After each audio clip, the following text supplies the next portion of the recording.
नमस्कार. न्यूज 24 परभणी वार्तामध्ये आपले स्वागत. मी शिवाजी चव्हाण.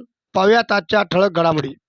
आज दर्शअमावस्या अधिक मासानिमित्त दिनांक 14 जून 2026 रविवारी सकाळी मोहोळा तालुका सोनपेठ जिल्हा परभणी येथील महिला गावाजवळून वाहणाऱ्या गोदावरी नदी पात्रात आंघोळीसाठी व कपडे धुण्यासाठी गेल्या होत्या. मोहोळा येथील रहिवासी उत्तम देवदास जाधव यांच्या 2 मुली कुमारी उत्कर्षा व उत्तम जाधव व कुमारी समीक्षा उत्तम जाधव या गोदावरी नदीत आंघोळ करत असताना पाण्याचा अंदाज न आल्याने दोन्ही बहिणी नदीच्या पात्रात बुडू लागल्या.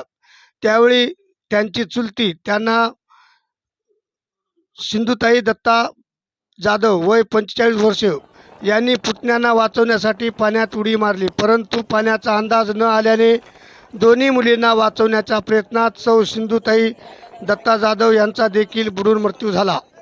ही घटना कळताच मोहोळा गावातील गावकऱ्यांनी गोदावरी नदीकडे धाव घेतली व शोधाशोध केली असता कुमारी उत्कर्षा जाधव वय 19 वर्ष व कुमारी समीक्षा जाधव वय 17 वर्ष व सौ सिंधू जाधव वय 45 वर्ष यांचा मृतदेह सापडला. घटनेची माहिती समजताच सोनपेठ पोलीस स्टेशनचे कर्मचारी पंचनामा करण्यासाठी त्या ठिकाणी आले व रुग्णवाहिकेच्या साहाय्याने उत्तरीय तपासणीसाठी शासकीय रुग्णालय सोनपेठ या ठिकाणी पाठवले.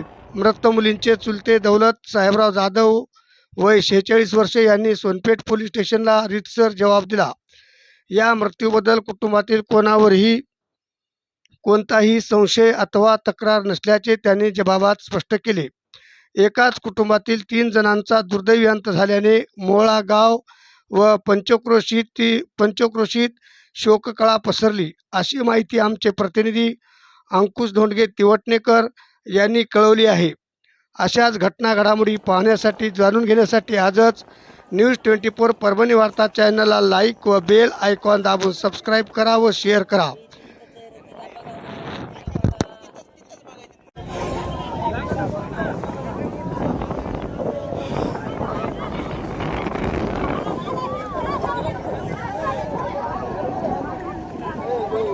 काय भाऊ?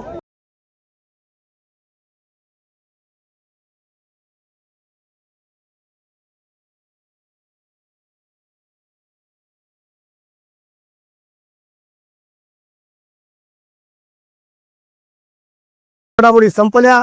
पुन्हा भेटूयात पुढील बातमीपत्रात. तोपर्यंत नमस्कार.